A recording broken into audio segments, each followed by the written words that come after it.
Some days ago, a video went viral on Instagram. You can take a look here.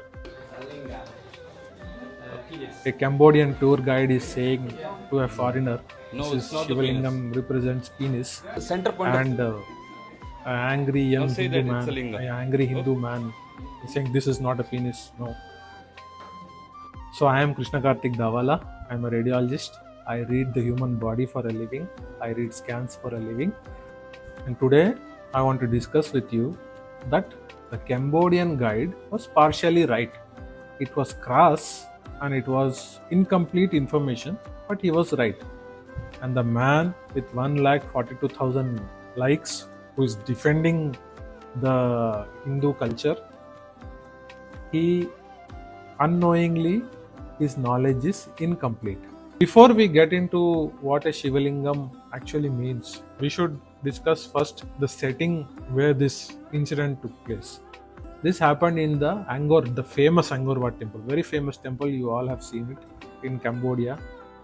Now, what you may or may not know that the Angkor Wat temple is a Hindu temple which was built by King Suryavarman II.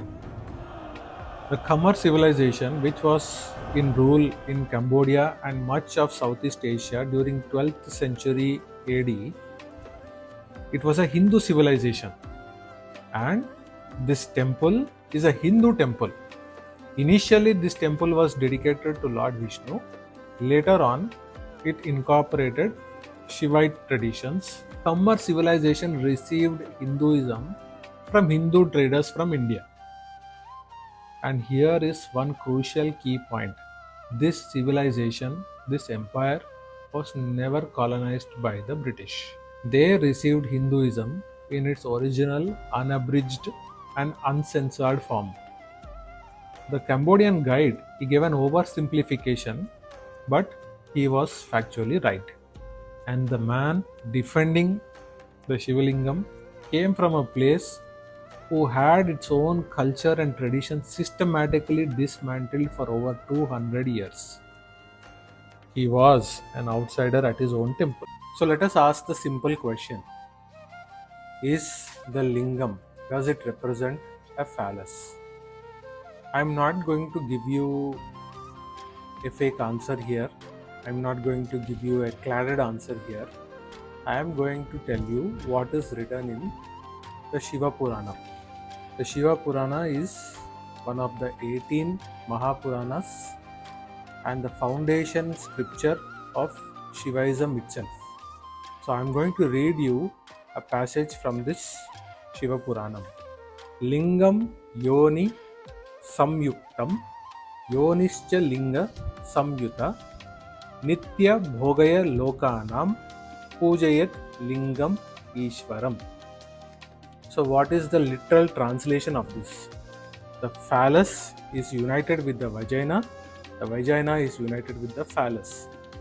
For the sake of perpetual enjoyment, the devotee shall worship the phallic emblem, which is Lord Shiva himself. This is not a fringe text, this is not a Western scholar, this is not a outside interpretation, this is from the Shiva Purana itself, which is translated by J.L. Shastri. It is available on Amazon also. You can check it for yourself and you can buy it if you are interested. It doesn't stop there. Now let us come to the Linga Purana, which is also one of the great Mahapuranas. Let me read you a shlokam from the Linga Purana. Namaste Deve Devesa Mahalingaya Sambhave Trisula Hastaya Namastubhyam Pujya Lingaya Vai. The literal translation of this is: obeisance to you, O Lord of gods, of excellent penis deserving worship, the trident bearer. The Sanskrit word Pujya Linga, that literally means that which is worthy of worship, the phallus. Now you may say these are later texts, these are mistranslated, these are not accurate, this is not what is represented in our culture. You may say this. Let us go to the Gudimallam Lingam. This is located in the Parshurameshwaram temple in Tirupati, Andhra Pradesh, constructed between 1st and 3rd century BCE. It is without a doubt one of the oldest Shivalingas in existence. It has been in worship for the last 2000 years. It has been in worship for the last 2000 years. And it is without any ambiguity the anatomically accurate representation of an erect. Are you getting confused? Let me give you the framework where all of this makes certain sense. In ancient Hinduism, the concept was called as Purusharthas, the four goals of human life: Dharma, Artha, Kama, Moksha. These are the four goals. Dharma means righteous living, Artha means wealth and prosperity, Kama, desire, pleasure, love, sexuality, Moksha, liberation. So these are the four official goals of human life as per Vedic tradition. Kama. Kama is not a sin. It has been branded as a sin, as a weakness. It is not a sin. It is not a weakness. It is a goal placed alongside liberation and righteousness. Who wrote the Kama Sutra? We all know this. Kama Sutra is origin from which land? We know the answer. Vatsyayana, a Brahmin scholar, wrote the Kama Sutra not as an erotic text but as a scholarly text, as a scholarly treatment towards sexuality and sexual life. He opens it by saying, and I am reading here, Dharmascha, Arthascha, Kamascha, Parasparasya Anupaghatakam. A man should pursue Dharma, Artha, and Kama in such a way that they harmonize and do not clash with one another. You get the key point. They should not clash with one another. Is this not wisdom? Is this not ancient Hindu wisdom? They understood that the sexual, when approached with consciousness, that makes it sacred. They understood this core fact. Now I have a thesis about this. Once you see it, you cannot unsee it. About the Hindu Trinity. The ancient Hindus were not just telling stories, they were mapping the human experience onto the divine. Think about one thing, what a human being needs. You need a mind to think, to create, to understand and name the world. You need sustenance, food, shelter, health, wealth, love, family. You need a life force, the energy to feel, to desire, to reproduce and to transform yourself. These are the things, the three core things a human being needs. Brahma-Saraswati represent the mind. Creation and knowledge. Knowledge creates. Saraswati is the intelligence that shapes what is being created. Correct? Think about it. Vishnu-Lakshmi, they represent sustenance, preservation and abundance. All agree and we have all read. Vishnu maintains the world. Lakshmi gives what is needed to live fully in the world. Is it right or not? Lakshmi is money. We need money to live fully, peacefully, joyfully, to satisfy all our needs. We need it, right? Next comes Shiva Parvati. Shiva Parvati is the life force, the generative, transformative and ecstatic principle of existence. The Shivalinga and Yoni are not an embarrassment. You don't have to be embarrassed about it. It simply states life comes from this. Worship it accordingly.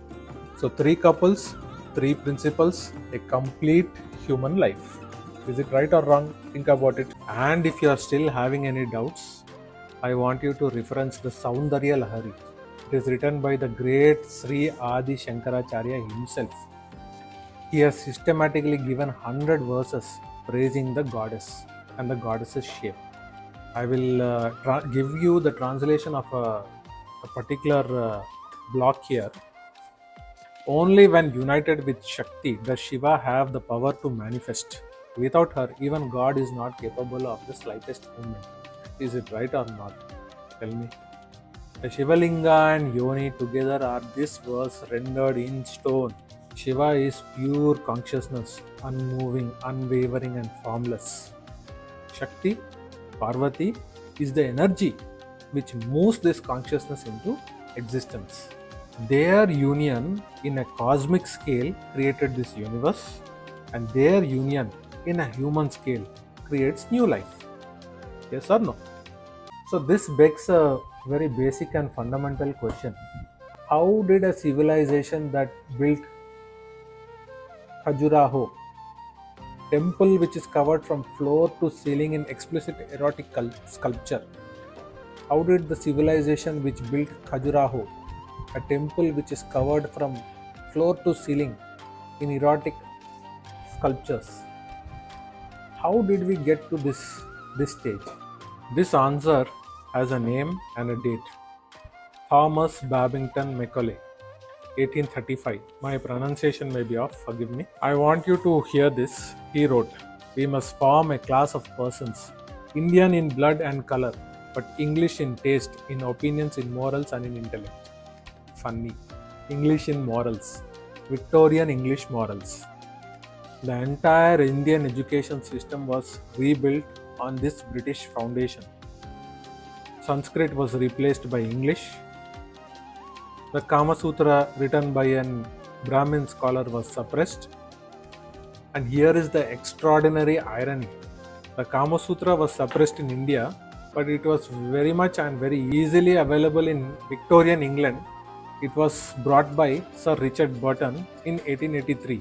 It was more available in England than in India, the land from which it had originated. It is not just education. They passed so many laws. So I will be reading here. Section 292 of Indian Penal Code 1860, obscenity laws, erotic art, erotic texts are criminalized. Section 377 anti-sodomy law, India struck this down only in 2018. Shivalinga itself.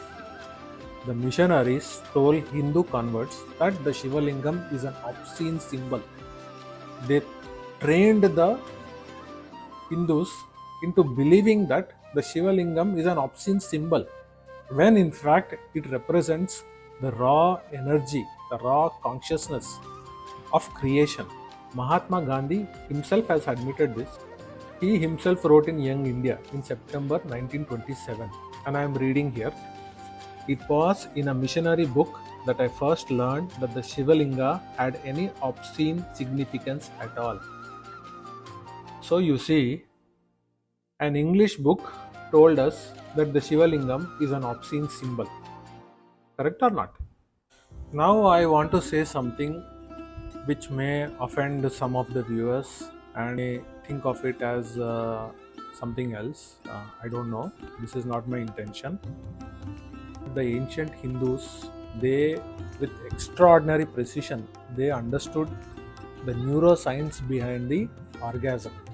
The Tantric branch of Hinduism, they understood the extraordinary concept of orgasm very well. So neuroscience, modern neuroscience is just now only catching up with this. The pinnacle or the movement of climax, it produces a state of deep consciousness which is remarkably similar to deep meditative state. You all know the prefrontal cortex, which is the seat of ego, our consciousness, the inner critic, our source of our anxiety. This prefrontal cortex, this largely goes offline during the climax. That is why we experience a kind of a bliss or a kind of an elevated state. So here the I dissolves, the ego dissolves, only pure bliss remains. Now Tantric Hinduism, they observed this empirically rather than critically or feeling shy or feeling shameful or obscene like we are doing now. They observed this empirically like an experiment. The priests, the Vedic priests, they drank soma, which contained a psychoactive ritual substance. The entire 9th mandala of Rig Veda is dedicated to this. Please research it. Please read out on it. The 9th mandala of the Rig Veda. The CIA in the 1950s and 1960s also had a program with LSD, where they experimented with LSD to achieve that physical state of mind, the higher consciousness maybe, you can call it, or some state. That state of mind you cannot see. Today we know it is a dopamine hormones and all that. Modern neuroscience has come up with the answer why this state comes. Okay, but that time, 2000 years back, 3000 years back, the tantrics observed this state.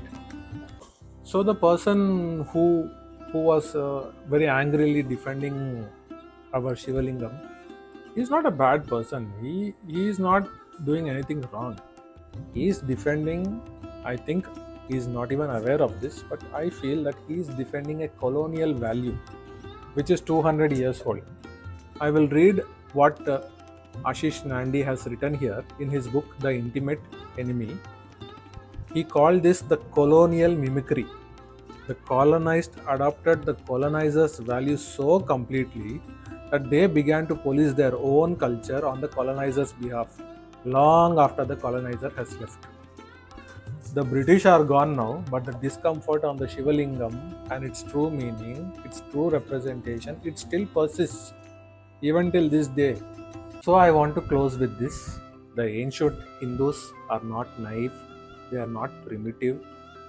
In fact, ancient Hinduism was far more sophisticated and far more deep, meaningful and insightful and full of wonderful knowledge. And they built a system, the Trinity, the Purusharthas, the Shivalinga and the Yoni, Brahma-Saraswati, Vishnu-Lakshmi, Shiva-Parvati.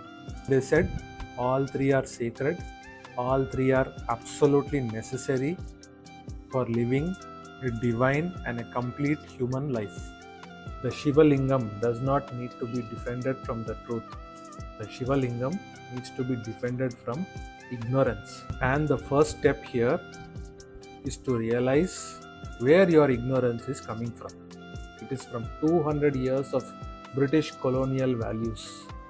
So thanks everyone for watching this. I am Karthik Davala. I am a radiologist. I read the human body and I read what others miss. I have also written a more detailed article with my viewpoints. The link will be in the bio. If you are up for it, if you enjoyed this discussion, you can read that article also. If you are interested, I am ready to discuss any topics with regards to AI, radiology, life, religion, anything. If you want to discuss anything else, you drop it in the comments below. And if you like my viewpoint, please subscribe my channel. See you in the next one.